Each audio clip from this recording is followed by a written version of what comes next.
Hey, I just want to thank everyone for sending your kids to camp. My name is Brandon McCace. I'm the chaplain this week, and we covered Greater Potential tonight. And in a nutshell, what we talked about is the idea that God puts potential into all of us. And what I told them or described to them is it reminds me of a seed, right? We see a seed, and the maker of the seed knows exactly what he put inside of it. But we don't necessarily see the fruit of it yet, right? It needs to be planted, and it needs to have the conditions to grow. And it's the idea that in the seed, it's the DNA, the potential. Potential is always forward-looking. So in the seed, the maker of the seed already knows what it's going to turn into. He already knows what it's going to produce, but we can't see it yet. And so we need to be planted into God. We need to have Him and put our trust in Him to see the full potential. And I made the analogy of, we know it, when you cut open an apple, you can see all the seeds, but I don't know how many apples are in each seed, because that's what potential is. And then after that, I went into a little bit of my testimony.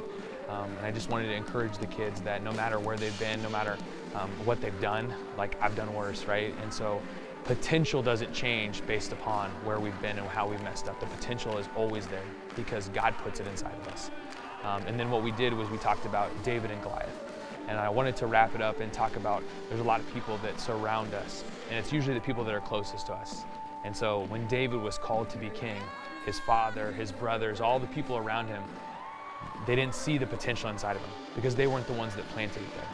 So I wanted to encourage the kids that no matter who's around you, no matter what they're saying, if God puts the potential in, He's the only one that can see it. He's the one that can grow it, and you need to trust Him in that. And so we talked about David then stepping up to the battlefield and everything with the Goliath. And the idea is there had an entire army there, but there was only one with potential to slay the giant, and that was him. And he was confident in what he did and who he was. And I made a joke about he also got to marry the king's daughter. So that was a bonus. But I appreciate so much the opportunity to be here. This is so important to invest into these leaders. And my prayer is, as we continue on, that I'll challenge them a little bit more, and that they'll step into probably something new. And my hope is that this week isn't just the week and then it's done. My hope is that this week would be carried in back to their schools and back to their friend groups, because potential doesn't stop. So thank you so much for sending your kids here and trusting us with them. And I pray that when they come back, they're going to just listen to all of you parents, and they're going to just be perfect.